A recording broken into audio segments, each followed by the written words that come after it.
Pero vamos a estudiar la palabra de Dios. El tema de hoy es el tema número 12 y el tema es la promesa de la siembra y la cosecha. La promesa de la siembra y la cosecha. Y vamos a estudiar algo muy hermoso en la palabra de Dios hoy. Y yo le invito a que abra su Biblia en el primer libro. La palabra Biblia significa libro de libros. Eso significa la palabra Biblia, libro de libros. Ahora sí que Génesis es un libro, Éxodo es otro libro, Números es otro libro. Por eso es que le decimos, vaya al libro del Génesis. Eso es lo que significa la palabra Biblia, libro de libros. Y vaya al libro del Génesis. La palabra Génesis significa principio. Eso es lo que significa la palabra Génesis. Busque el capítulo 8. El capítulo 8, y aquí vamos a estar mirando en el capítulo 7 hay un título que dice el diluvio. Es esa experiencia que Noé con su esposa, sus hijos y las esposas de sus hijos vivieron, y que vivieron para contarlo, ¿verdad? La experiencia del diluvio. Pero después de haber pasado todos los tiempos, los días de lluvia, las noches de lluvia, pues Dios se acordó de ellos e hizo cesar el agua, y pues sale Noé y su familia del arca y les da una promesa. Y eso lo vamos a ver en el capítulo 8, en el verso 22. Después de que salen ellos de ahí del arca, salen y Dios les da esta promesa en el versículo 22. Cuando todos estemos ahí me lo indica con un amén, por favor. Damos lectura en el nombre de Jesús. Dice: mientras la tierra permanezca, esta es la promesa, no cesarán la sementera y la siega. Ahorita vamos a leer este versículo en la versión Palabra de Dios para Todos. No cesarán la sementera y la siega, el frío y el calor, el verano y el invierno, el día y la noche. Una promesa que Dios da. Vamos a leer este versículo en la traducción Palabra de Dios para Todos, por favor. Y vea cómo dice: mientras el mundo exista, siempre habrá siembra y cosecha, frío y calor, verano e invierno, día y noche. Hay una promesa en la siembra y la cosecha. Siempre va a haber, mientras el mundo exista, Dios hace la promesa. Vamos a estudiar a grandes rasgos este tema, pero no lo queremos hacer sin antes encomendarnos a la dirección de Dios, a la dirección del Espíritu Santo, y que sea el Señor.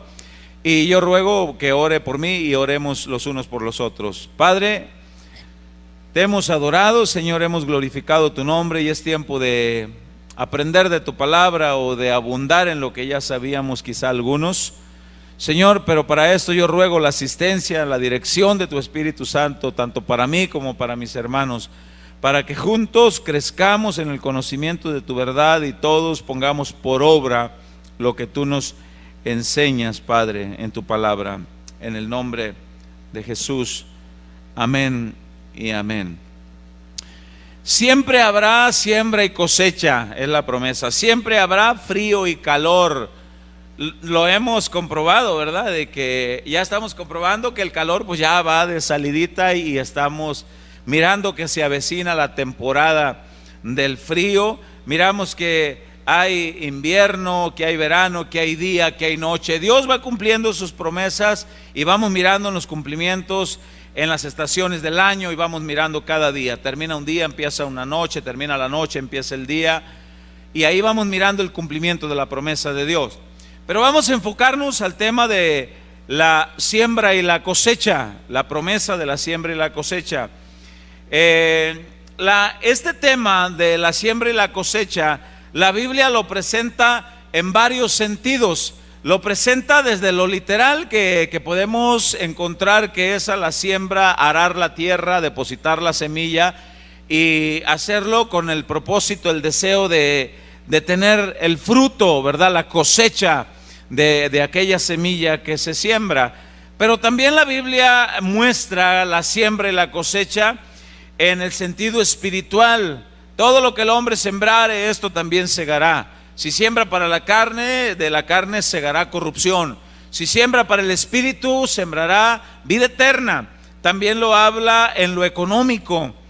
Pero vamos a ir viendo algunos puntos en la palabra del Señor y nos vamos a enfocar en lo que Dios tiene para nosotros en esta hora. Abra su Biblia en el libro de Gálatas, ahora en el capítulo 6, por favor, en el verso 7, para ver algunas citas bíblicas, cómo es que el tema de la siembra y la cosecha es muy amplio y Dios lo utiliza en varios sentidos, tanto en lo literal como sembrar semilla, maíz, con la esperanza de pues comer los elotitos, ya sean cocidos, ya sean asados, ya sean en tamales, bueno, o en tortilla. El fruto de la tierra es hermoso, pero hay otros sentidos en los que la Biblia habla de la siembra y la cosecha también. Y en el verso 7 del capítulo 6 de Gálatas, capítulo 6 de Gálatas, en el verso 7, dice de la siguiente manera: no os engañéis, Dios no puede ser burlado, pues todo lo que el hombre sembrare, eso también segará. Eso es una verdad. No puede alguien sembrar tomate y cosechar chile. No puede alguien sembrar maíz y cosechar manzanas. No, lo que siembra, eso va a cosechar. Pero también habla en el sentido espiritual, de que si alguien siembra enemistad, pues no espere cosechar paz y tranquilidad. Eso es lo que va a cosechar. También va a cosechar enemistad también. Y vea lo que dice en el verso 8: porque el que siembra para su carne, de la carne segará corrupción. Si alguien siembra para la carne, para los deseos de la carne, y le mete duro al chupe, al alcohol, tarde que temprano va a cegarse una cirrosis hepática. Tarde que temprano va a cosechar una familia desintegrada. Tarde que temprano va a cosechar las consecuencias de lo que sembró. Eso es lo que la Biblia enseña. Es una ley que está escrito en la palabra. Si alguien dice aquí la palabra, retomo el 8: porque el que siembra para su carne, de la carne segará corrupción, mas el que siembra para el espíritu, del espíritu segará vida eterna. El que se dedica a trabajar en las cosas espirituales dirigidas por Dios, pues va a cosechar cosas buenas de bendición. Y dice en el versículo 9: no nos cansemos pues de hacer el bien, porque a su tiempo segaremos si no desmayamos. Ahí habla del sentido espiritual. Lo que uno siembra, eso es lo que va a cosechar. Eso es lo que la palabra de Dios dice. Jesús en los evangelios habló de una parábola que le tituló la parábola del sembrador. Eso es lo que habló. Y aquí lo hizo el Señor para referirse a la predicación de la palabra. En este caso, la siembra era la palabra de Dios. Y los 4 tipos de terreno en los que cae la semilla son los 4 tipos de corazones de las personas sentados como aquí estamos. Son los 4 tipos de personas que están dispuestos a recibir la enseñanza. Algunos con el corazón muy duro, dice la Biblia. Otros reciben con gozo, pero los afanes de la vida no les deja permitir que haya fruto. Otros cae en las piedras, dice, y no produce raíz, y bueno, pues se seca pronto. Y de todo esto habla en el Evangelio de Lucas. Habla en 3 evangelios, pero en el Evangelio de Lucas capítulo 8, versículo 4 al 8, ahí habla de la parábola del sembrador. O sea que sembrar y cosechar, la Biblia lo habla en varios sentidos, tanto en lo natural, en lo así literal, de sembrar legumbres, frutas, y pues cada quien siembra con la esperanza de algún día degustar del fruto de aquello. también hablamos de lo espiritual, también hablamos del sembrar la palabra. En el Evangelio de Mateo, ahí habla de que el enemigo también siembra. Aquí el enemigo, cuando se refiere, pues habla, el enemigo de nuestras almas, el enemigo de nuestras vidas, se llama diablo, Satanás. Él también siembra, dice. Y aquí sí lo quiero invitar a que abra su Biblia en el Evangelio de Mateo capítulo 13, por favor. Evangelio de Mateo capítulo 13, verso 24.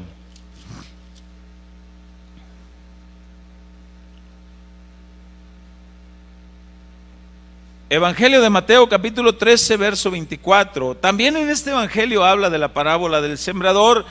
También en el versículo 1 ahí encontramos el título que habla de la parábola del sembrador, de lo que les expliqué hace un momento. Pero en el versículo 24 ahí habla otra parábola. ¿Qué es una parábola? Una parábola es poner ejemplo, explicar algo con ejemplos entendibles. Como cuando nosotros decimos, ya te lo expliqué con piedritas, con manzanas, con canicas, ¿con qué te lo explico para que me entiendas? Jesús así es. Él explica el reino de los cielos y lo explica con un sembrador, lo explica ¿a qué compararé? ¿A qué es semejante? El reino de los cielos es semejante a un hombre que edifica su casa sobre la roca y otro le edifica sobre la arena. Siempre el Señor Jesús, tan hermoso, Él buscando la manera de que nosotros entendamos de la mejor manera lo que Él explica. En el siguiente versículo, en el versículo 24, ahí vamos a ver así a grandes rasgos de que el enemigo de nuestras vidas también siembra. También siembra. Y vea lo que dice. Le refirió otra parábola diciendo: el reino de los cielos es semejante a un hombre que sembró buena semilla en su campo. Pero mientras dormían los hombres, vino su enemigo y sembró cizaña entre el trigo y se fue. Sembró. La cizaña en los terrenos de Medio Oriente de Israel, donde se acostumbraba a la siembra del trigo, la cizaña es una hierba muy semejante al trigo. Incluso crece y da incluso la espiguita muy parecida al trigo, pero al tocarla no tiene fruto. Al tocarla no es hueca, es vacía, no tiene fruto. Entonces aquí habla de que es muy parecido. El enemigo vino y sembró, dice, cizaña. Cuando Jesús explica esto, los que estaban ahí escuchando dicen: pues nosotros entendemos, la cizaña es parecida, pero no da fruto, nada más sirve para hacer daño, o sea, ocupa el espacio y no hay nada. Pero ¿a qué se quiere referir el Señor con esto? A ver, y dice la palabra de Dios en el verso 26: cuando salió la hierba y dio fruto, entonces apareció también la cizaña. Vinieron entonces los siervos del padre de familia y le dijeron: Señor, ¿no sembraste buena semilla en tu campo? ¿De dónde pues tiene cizaña? ¿De dónde salió? Y la respuesta está en el verso 28. Dice: Él les dijo: un enemigo ha hecho esto. Los siervos le dijeron: ¿quieres pues que vayamos y la arranquemos? Él les dijo: no sea que al arrancar la cizaña arranquéis también con ella el trigo, porque son muy parecidos y se van a confundir. No. Y dice en el 30: dejad crecer juntamente lo uno con lo otro hasta la siega, hasta que haya la cosecha. Y ahí nos vamos a dar cuenta en el que haya fruto y en el que no. Ahí. Y entonces se arranca todo junto. Y lo que no tiene, vea lo que dice el 30: dejad crecer juntamente lo uno con lo otro hasta la siega. Y al tiempo de la siega yo diré a los segadores: recoged primero la cizaña y atadla en manojos para quemarla, pero recoger el trigo en mi granero. Ahí se va a saber. En el versículo más adelante encontramos no sé exactamente, a ver, quiero ver en qué parte. Hay una parte donde el Señor explica, que hay un versículo que explica la parábola, que es en el verso 36, ya lo encontré, ahí está. En ese verso 36, ahí dice que Jesús explica y dice: Entonces, despedida la gente, entró Jesús en la casa, y acercándose a él sus discípulos le dijeron: explícanos la parábola de la cizaña del campo. Explícanos. Nosotros entendimos a la perfección cuando hay cizaña, cuando hay trigo, pero ¿qué nos quisiste decir con eso?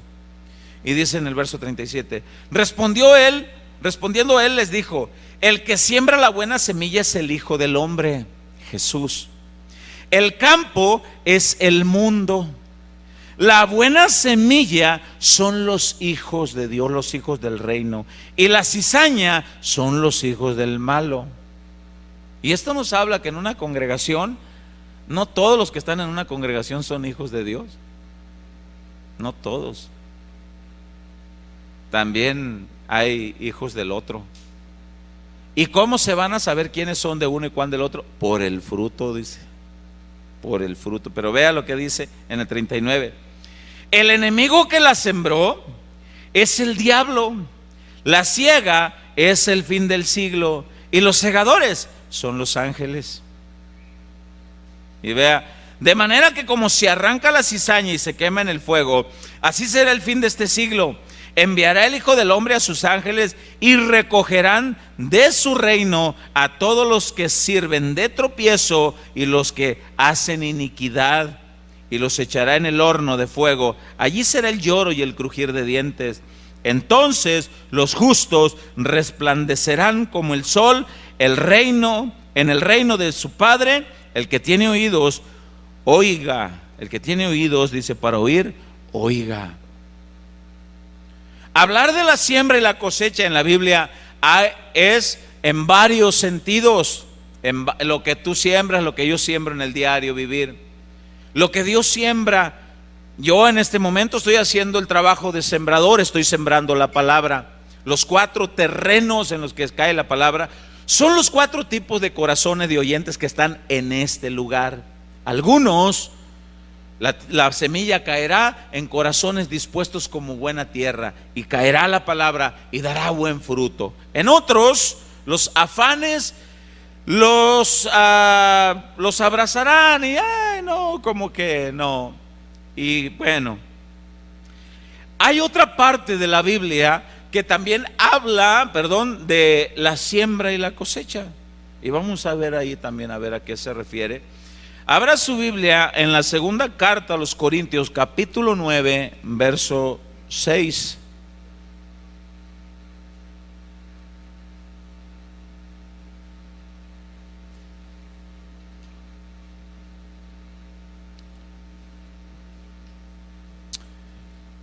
Segunda carta a los Corintios, hermanos, capítulo 9, en el verso 6.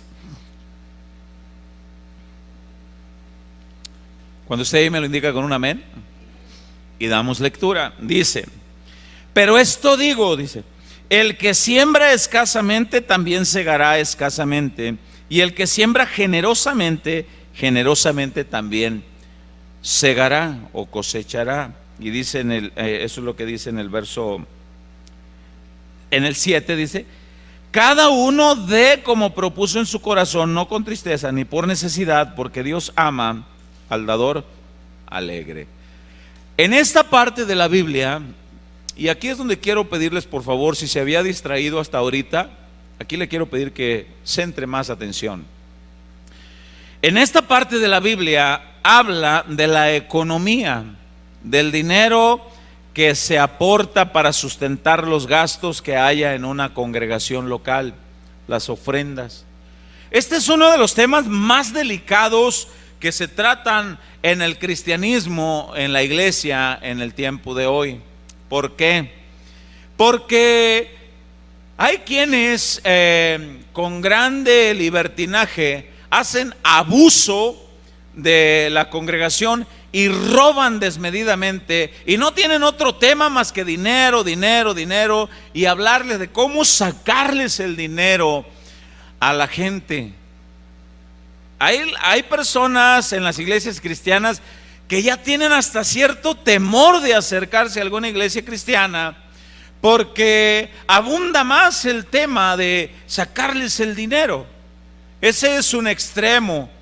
Por el otro lado hay el otro extremo, que la gente, la congregación, ignore y sepa lo que realmente se tiene que hacer con el ingreso que usted deposita aquí.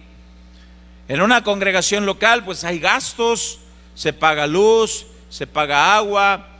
Esta congregación, por la gracia de Dios, está sosteniendo una misión en Hermosillo, donde allá se paga también lugares, una misión que es naciente, donde no entra el fondo suficiente para sustentar ahí, y entra, y parte de lo que usted deposita aquí se va para allá y se paga el traslado del que va a predicar, se paga la renta del local donde los hermanos se reúnen, se paga todo lo necesario. Si hay necesidad de un micrófono, de un cable, de ahí sale, de ahí se compra. Y debe de haber un control, un registro de todo. Debe de haber transparencia en el uso de lo que se entra, de lo que se ingresa. Porque muchos se preguntarán, ¿qué harán con lo que se deposita ahí? Sin duda alguna el pastor se lo queda todo. Sin duda alguna el pastor pues come a sus anchas y hace todo y con su familia. ¿Y sabe algo? Hay pastores que sí lo hacen. Hay lugares donde sí abusan de eso. Por eso es que usted debe de ser abusado. ¿A qué lugar va? ¿Cómo se administran ahí? ¿Ve usted avances en la iglesia local en la que usted está o no? ¿Se está haciendo algún avance en algo o no? ¿Hay algún reporte? ¿Hay tesorería o no? ¿Qué hay? Usted tiene todo el derecho de saberlo, porque es el dinero que usted aporta. El sembrar aquí habla la Biblia de cómo nosotros depositamos para la obra de Dios. ¿Cómo es que nosotros depositamos para la obra de Dios? ¿Hay un mandato, hay un orden? Sí. Los corintios era una población que tenían muchas dificultades en soltar el dinero para la obra de Dios. Pero ellos no tenían dificultades porque fuera un mal administrador el apóstol Pablo, o porque no tuvieran lo suficiente. No, Corinto era un puerto que era muy fructífero, había mucha economía, era una población que económicamente estaban muy bien. El apóstol Pablo era un hombre que hacía muy buena administración de su trabajo, pero el problema que había en los corintios era de que eran un poco agarrados y tenían dificultad para soltar. Había una iglesia en Jerusalén que era la iglesia que Cristo, ahí fue donde dejó a los 12, y de ahí se empezaron a salir, de ahí empezaron a predicar la palabra de Dios. Por alguna razón la iglesia en Jerusalén empezó a pasar por muchas necesidades. No dice la Biblia así abiertamente por qué. Algunos estudiosos bíblicos dicen que se vino una hambruna en ese tiempo. Otros dicen que fue por causa de la persecución del cristianismo y se tuvieron que dispersar los cristianos y predicaban a escondidas en cuevas, en catacumbas. Estaban predicando en lugares donde no tenían a veces la solvencia para seguir adelante y el evangelio salía. El apóstol Pablo sale a las congregaciones a los alrededores y les presenta la necesidad que había en aquella iglesia en Jerusalén. Y pide una ofrenda el apóstol Pablo y les dice: suplan para la iglesia de Jerusalén. Pero los corintios tenían problema con soltar, con dar. En estos tiempos hay problema para que la gente dé con libertad o con confianza en una iglesia cristiana. Y esto es uno de los temas que siempre se deben de tratar a la luz de la Biblia. ¿Por qué tienen problemas? Problemas muy entendidos. ¿Por qué? Por el montón de tranzas y ladrones que hay detrás de un púlpito. Por esa bola de rateros que hay, no, discúlpeme, no se le puede llamar de otra manera, que roban deliberadamente al pueblo de Dios y utilizan partes de la Biblia que los meten en un dolor de conciencia y les sacan el dinero. El pueblo de hoy tiene a veces problema para dar por otra razón, por ignorar que es una bendición ayudar para la obra de Dios. Y otros pudieran tener problemas como los corintios, pues que a lo mejor haya un que otro agarradito por ahí. Entonces, ¿cuáles son las causas por las que hay problemas? Son estas. Hay gente que es abusiva, ladrona, que está al frente de una congregación y que no habla de otra cosa más de cómo sacarles el dinero a la gente. Se cuenta de una historia de un niño que jugando con una monedita de a peso se la mete a la boca, de repente se la traga y se empieza a asfixiar, y ahí andan y le daban primeros auxilios y no se la podían sacar, y de repente alguien dice: ya sé, háblenle al pastor que vive aquí cerquita, ellos son re buenos para sacar dinero, él se la va a sacar pero de volada, ¿verdad? Ese concepto hay, ¿verdad? ¿Por qué? Porque hay gente así. Realmente sí hay gente así. Pero quiero decirles algo: no generalicen, no todos, hermanos. Y tienen que pedir dirección a Dios y conocer. No todos, hermanos. Que hay así gente ladrona, sí hay, pero no generalicen. No todos, hermanos, no todos. Ahora, la iglesia en Jerusalén estaba pasando por esa situación. Pablo ya les había dicho a los corintios de esta necesidad, pero los corintios no soltaban nada, no daban nada, no daban para el apoyo. Ya había pasado un año que Pablo había presentado esta necesidad y los corintios prometieron dar de su generosidad para el apoyo de la iglesia en Jerusalén. Prometieron dar para el sustento de la obra en Jerusalén, pero no dieron nada, no soltaron nada.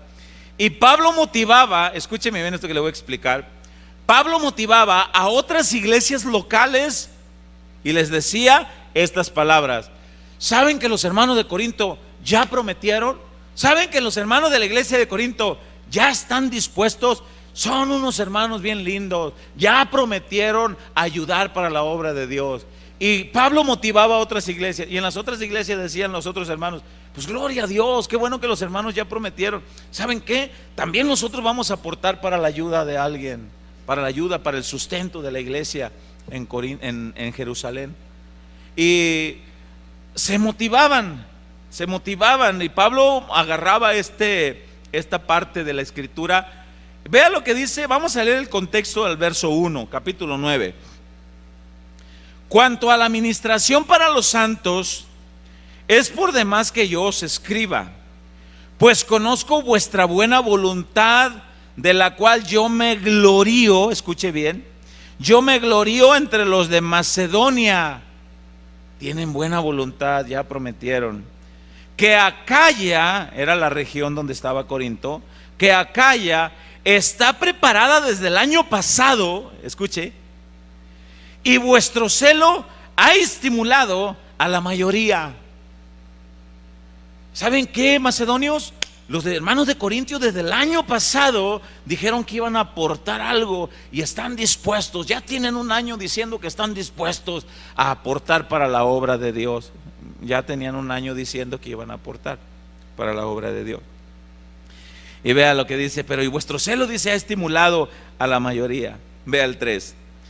Pero he enviado a los hermanos para que nuestro gloriarnos de vosotros no sea en vano en esta parte, para que, como lo he dicho, estéis preparados. ¿Saben qué? Pablo agarró unos hermanos, como andamos visitando hermanos, y va a haber un que otro hermano de la iglesia de Macedonia que ande con nosotros, y de repente llegamos a la iglesia de Corinto, y yo los he puesto por ejemplo, que ellos están listos para aportar para la obra de Dios. Envía a los hermanos.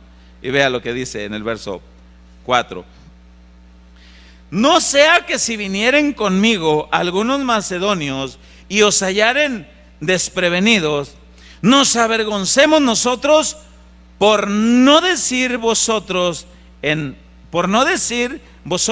de esta nuestra confianza.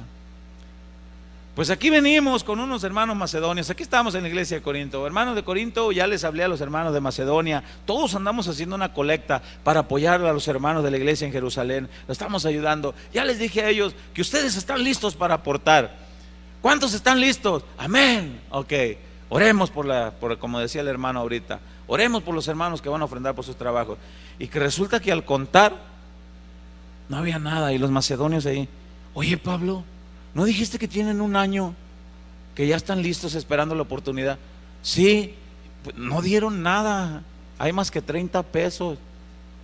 A ver, y dice: bueno, al final no voy a pedir ofrenda, No voy a pedir ofrenda, porque hay predicadores que agarran este tema y al final oran otra vez por la ofrenda. A ver, véngase, déjese caer. No, ya se oró por la ofrenda. Ya. Aquí en Casa de Oración no hacemos eso. Ya se oró. Y usted va a conocer cómo se trabaja el ministerio de Casa de Oración.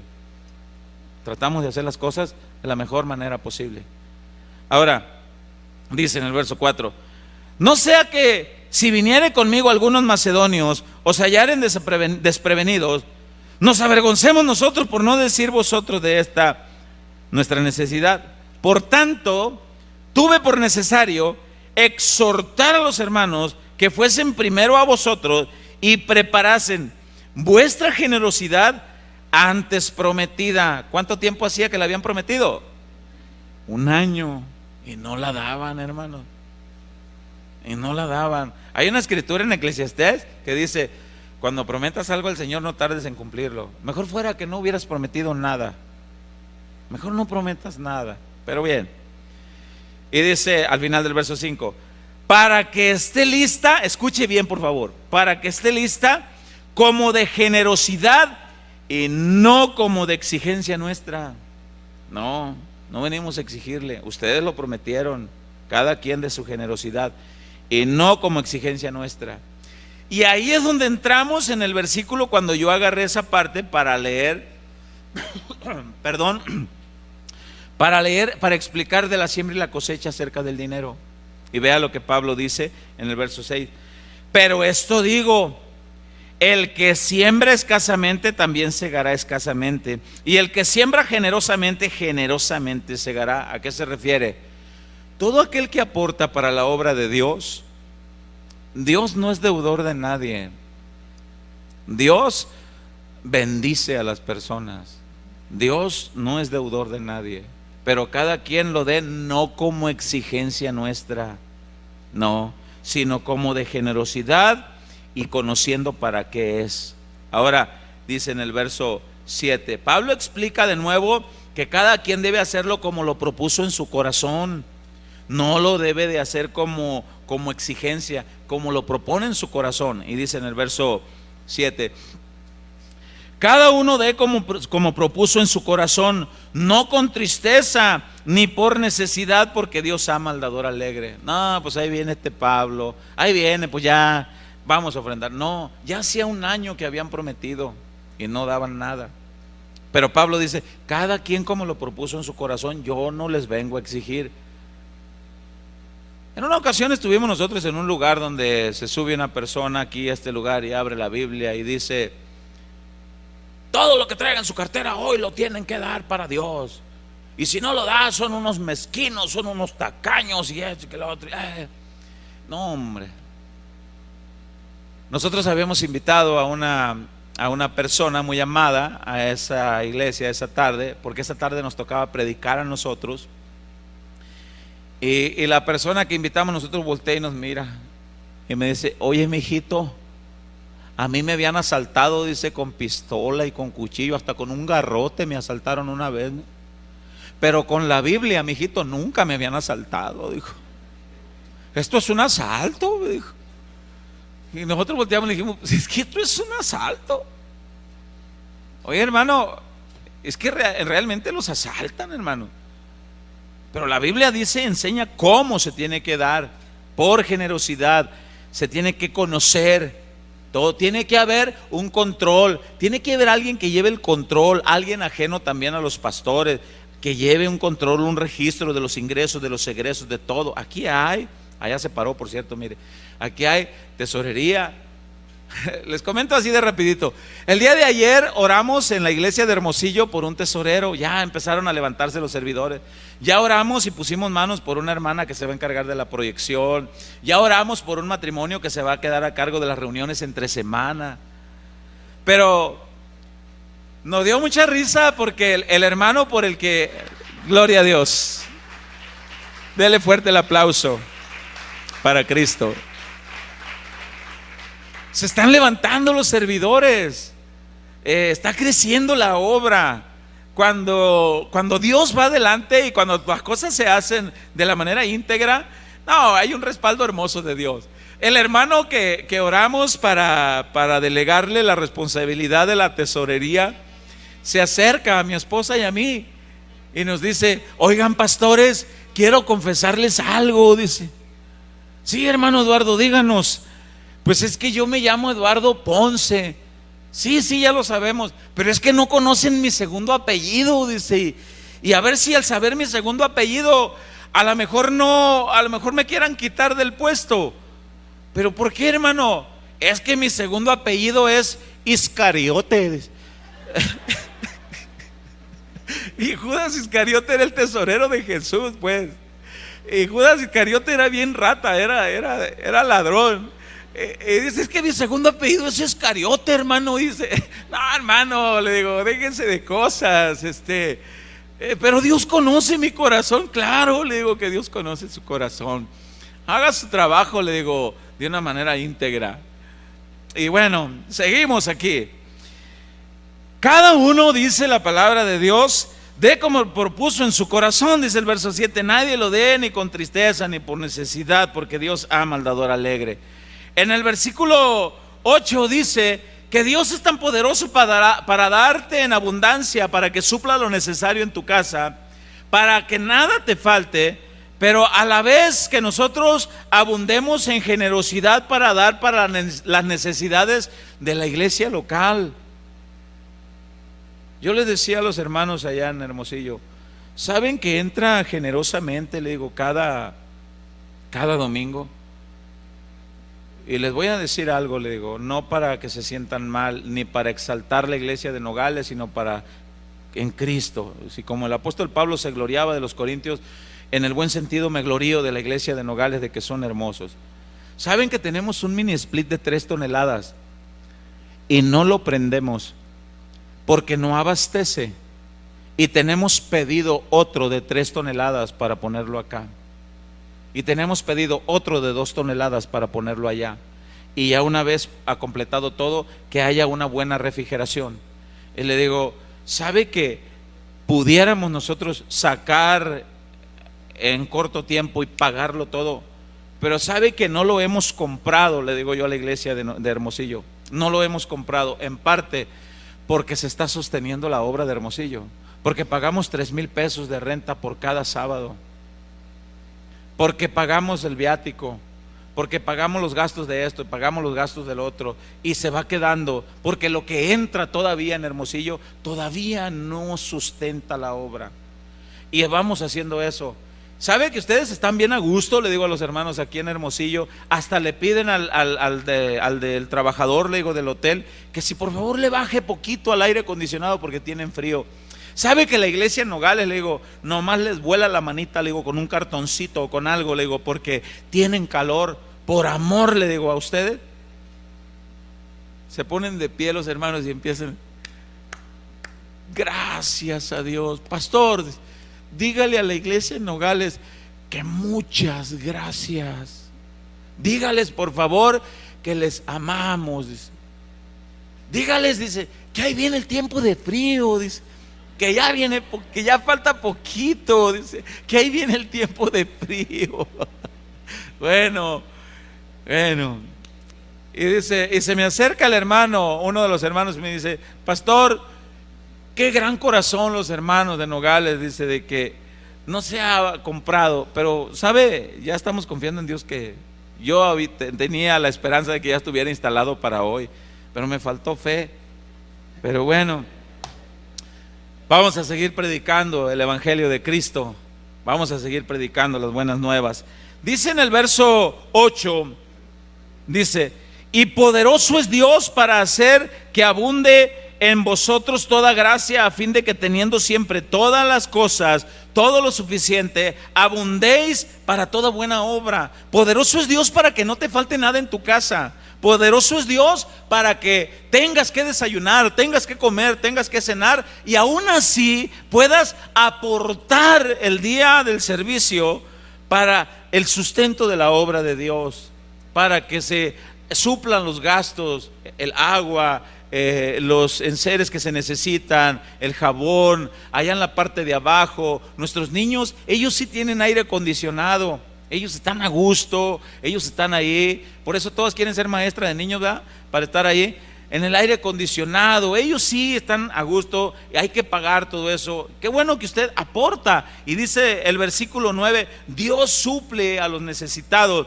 Como está escrito, repartió, dio a los pobres, su justicia permanece para siempre. Y dice, aquí está la promesa en el verso 10.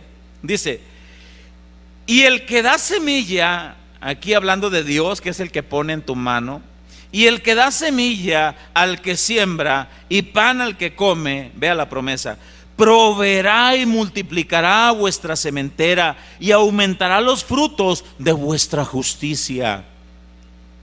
Es una bendición dar para la obra de Dios. Es una bendición para que se ensanche el reino de Cristo. Es una bendición.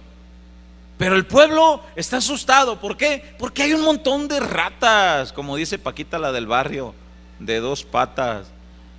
Hay un montón que manotean de una manera que no hay ni control ni nada, y no hay una buena administración. Oiga, pastor, ¿y en qué se gastó esto? ¿Y a ti qué te importa?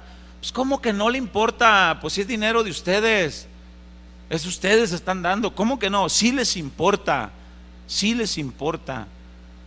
Y se tiene que hacer buena administración.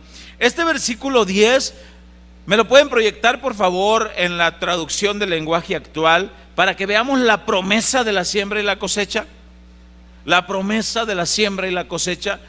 Y este versículo 10 en la traducción del lenguaje actual dice de la siguiente manera, dice: Dios da la semilla que se siembra. ¿Cuántos están de acuerdo con eso? Lo que tienes en tu cartera, ¿quién te lo dio? ¿Quién te dio la vida, la salud para ir a trabajar? Dios. ¿Quién es el que suple lo que necesitas en tu hogar? Dios. ¿Sí? Entonces dice la escritura: Dios da la semilla que se siembra y el pan que nos alimenta, así que también les dará a ustedes todo lo necesario y hará que tengan cada vez más, escuche, para que puedan ayudar a otros. Esto es la promesa. Pero tiene que haber buena administración en la casa de Dios. Tiene que haber transparencia, tiene que haber un reporte de ingresos, de egresos. Tiene que haber todo eso. Tiene que ir trabajando. Leemos, dice en el verso 11: para que estéis enriquecidos en todo, para toda liberalidad, la cual produce por medio de nosotros acción de gracias a Dios. Señor, como estoy agradecido a ti, aporto para la obra, para que otros escuchen, para que otros conozcan, para que los hermanos, mire, los hermanos que iniciaron la obra junto con nosotros aquí, ellos padecieron más necesidades que ustedes, más que ustedes. Yo recuerdo hace unos años atrás, miraba al hermano Ramón soldando los caballetes en la parte de arriba, ahí, para que hubiera un buen techo, yo recuerdo que teníamos una iglesita de madera en esta parte de acá, y ahora pues ya tenemos otras cosas, ya todo es de bloque. Oiga, pastor, está medio quebrado el piso ahí, ¿no sería bueno cubrirlo con un buen vitropiso? No, pues sería excelente, pero hay otras prioridades. Esto todavía puede esperar así. Hay otras prioridades y vamos buscando. Ahora ustedes están gozando más de los que iniciaron juntamente con nosotros. ¿Y sabe algo? De lo que usted aporte, otros van a gozar más cuando vengan y ya esté todo refrigerado, o en tiempo de frío que esté todo bien así, ay, qué rico lo calentito aquí adentro. ay, qué suave. Otros van a gozar por lo que ustedes están dando también. Por eso es lo que dice aquí la palabra de Dios, para ayudar, acción de gracia, dice, para ayudar a otros, dice, es lo que dice aquí en el versículo 11 al final. Y dice en el versículo 12, porque la administración, dice, de este servicio no solamente suple a lo que a los santos falta, sino también abunda en muchas acciones de gracias a Dios.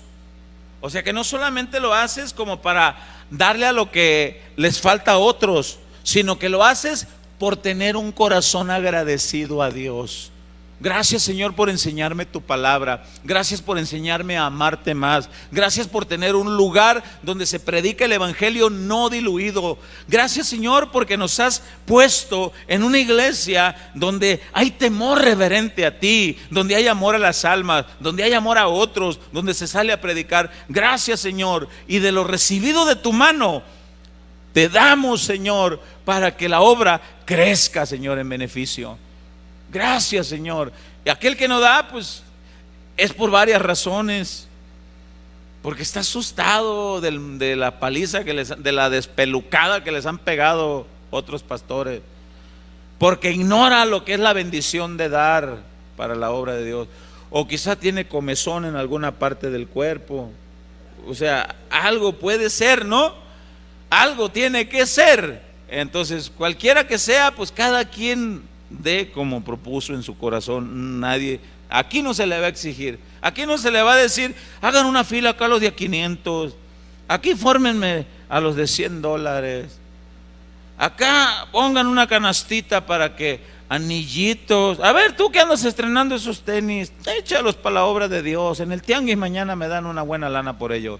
No, aquí no, hermano, aquí se enseña y cada quien lo haga conforme lo que Dios le haya dado. Y dice en el verso 13, pues por la experiencia de esta administración glorifican a Dios por la obediencia que profesáis al evangelio de Cristo y por la liberalidad de vuestra contribución para ellos y para todos. Asimismo, en la oración de ellos por vosotros, a quienes aman a causa de la superabundante gracia de Dios en vosotros. Gracias a Dios por su don inefable.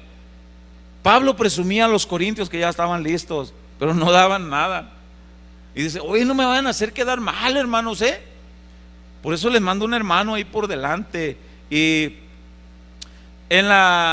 ahí mismo, en la segunda carta, pero en el capítulo 8, en el verso 1, ahí hay un título.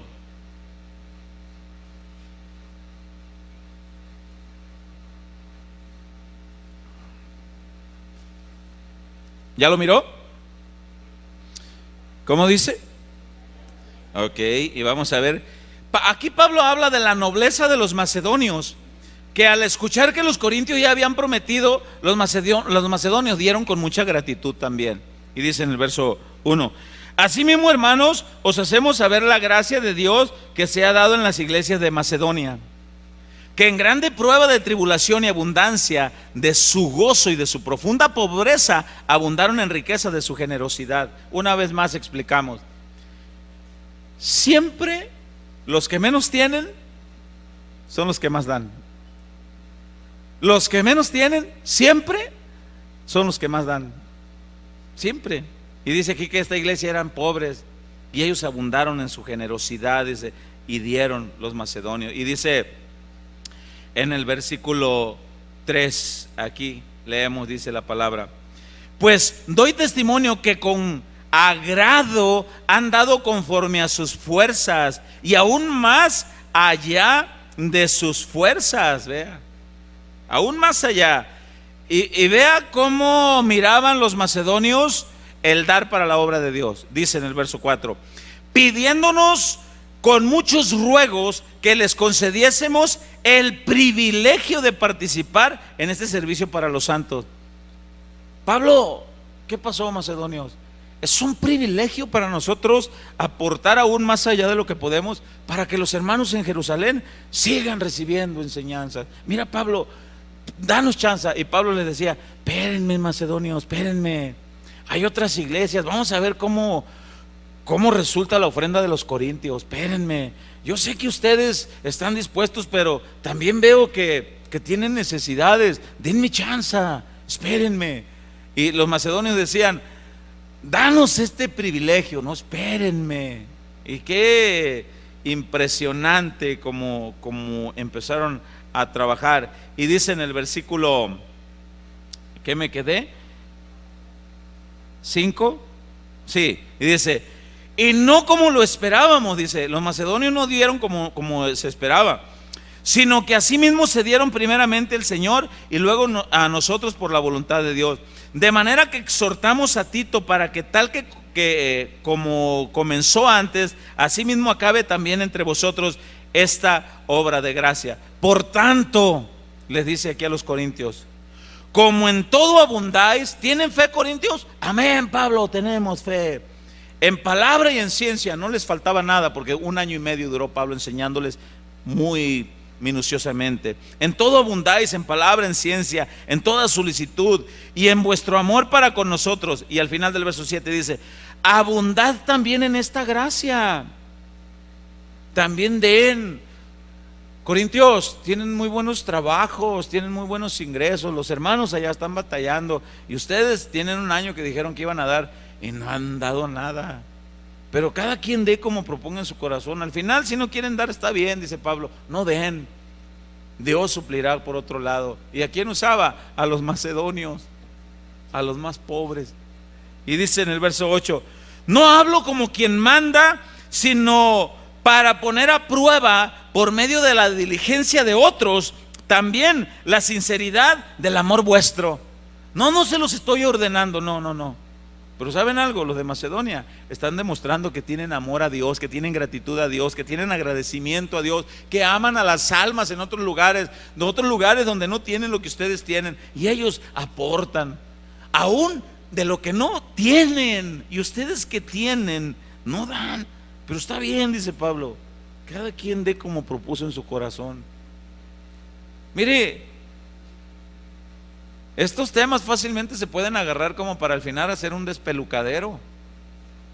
A ver, hermanos, y los meten en un dolor de conciencia. Así que, échale. No, fíjese, aquí no, hermano. Aquí no.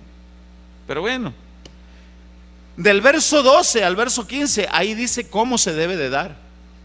Vea lo que dice. Porque si primero hay la voluntad dispuesta, ahí está, tiene que haber voluntad dispuesta, será acepta según lo que uno tiene, no según lo que no tiene. O sea, ¿cómo se les va a pedir?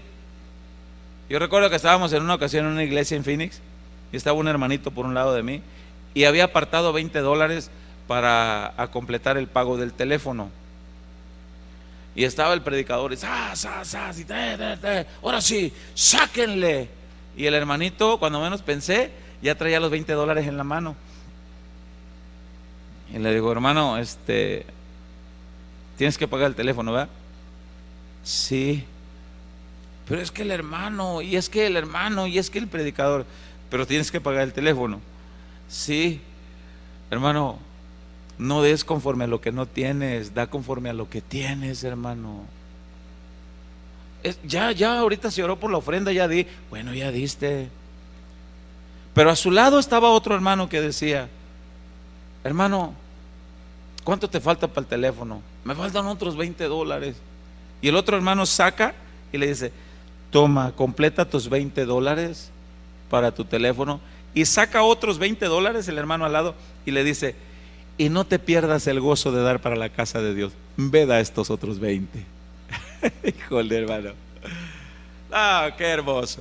Y yo volteé y miré y dije, y le digo: hermano, ¿y tú hermano, dice: yo lo di porque puedo, y porque estoy agradecido a Dios, y porque el hermano tiene el deseo en su corazón, pero no podía. Pero mira, yo sí. Toma, paga tu teléfono. Y el otro hermanito dice: o sea que el Señor ya me suplió para el teléfono. Ya te suplió para el teléfono. Y no solamente para eso, también te dio para que tengas el gozo de ir a aportar. Ve. Y el hermano iba: hermano, muchas gracias. Hermano, anda, vídalo. Le decía el otro: anda, vídalo para la obra de Dios.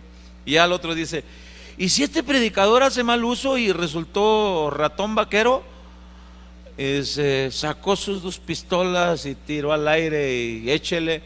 Pues le dice, pues mire, nosotros lo dimos de nuestra generosidad para Dios. Si él hace mal uso, allá él y Dios. Allá él y Dios.